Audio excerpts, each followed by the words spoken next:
So tell me about yourself and your books. I'm Laurie Stewart.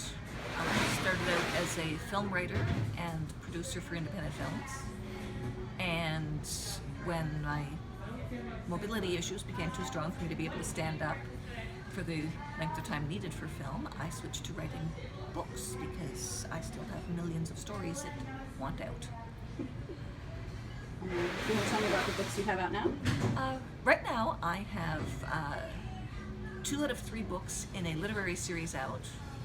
They're very gritty, urban, dark stories about teenagers growing up in Ottawa's worst neighborhood. And I have 4 or 5 short stories in various stages of publication in anthologies. Nice. What themes do you explore in your stories? I was thinking about this a great deal. My major theme is nobody can be a hero on their own. You need a community. Evil you can do. You can be an ass. But to create something, to create a community, to save a world, you have to have a team. And that's my major theme. Nice. Do you set daily or weekly writing goals? I set daily goals. Because of my health issues, I have 3 goals. On a good day, I would like to do 2,000 words, which is not easily done, but I can do it. On a bad day, I set 500-word goals, because that's fairly easy. And on a really bad day, I set about 100 words and sometimes don't make it. But 100 words done is more than I would have done if I sat in a chair and whimpered.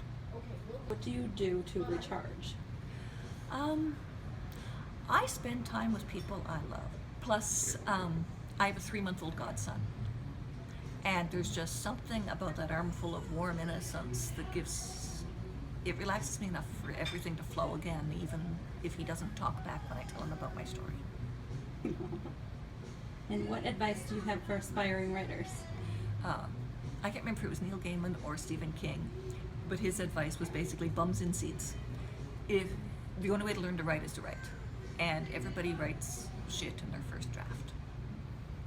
So don't panic about it, just vomit it onto the keyboard, get the story out, and then worry about how pretty it is later. And what's next for you? What's next for me is I've been working for 10 years on a high fantasy series. Feminist fantasy, because the women can save the world too. And I was recently at another writers' convention, and I met several women who write 40,000-word books, but there'll be like 6 of them to tell the entire novel. So instead of my fighting with a 140,000-word novel, I'm now doing from the beginning to major twist number 1. And I can do 40,000 words, it's not that hard. So it's not as panic-inducing. Very cool. Anything else you'd like to add? If you're born to be a writer, there's nothing you can do about it. You have to write. And my best advice is just get it out. Write it. Cool.